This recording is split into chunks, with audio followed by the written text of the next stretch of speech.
Mastering English Quantifiers. Turning many, few, some, any, and a lot of into your allies. Hello, language learners. Today, we're diving into the world of English quantifiers, specifically focusing on many, few, some, any, and a lot of. These words play a pivotal role in English language communication and once mastered, can greatly enhance your language skills. Are you ready to conquer them? Let's get started. Quantifiers are words or phrases that we use before a noun to show quantity. In English, some common quantifiers include many, few, some, any, and a lot of.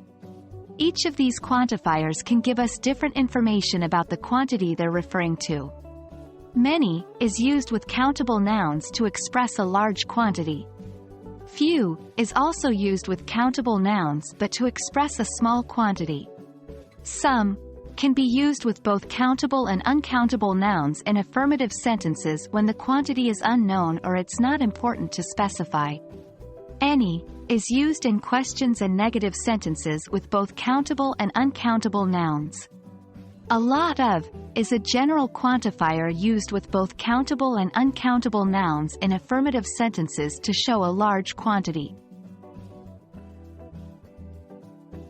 Let's look at some examples to understand how these quantifiers can be used in affirmative sentences. 1. Many. I have many friends in my hometown. 2. Few. I have few assignments left to complete. 3. Some. I bought some apples at the market. 4. Any. Remember, we typically don't use any in affirmative sentences, but there are exceptions, like, you can take any book you like. 5. A lot of. I have a lot of work to do. Now it's time for some practice. Fill in the blanks with the appropriate quantifier. 1. She has, blank, friends in the city. Hint. She is popular. 2. We ate, blank, pizza for dinner. Hint. We're not very hungry now. 3. He bought, blank, milk from the store. Hint. It's not important how much. 4. You can choose, blank, item from the menu.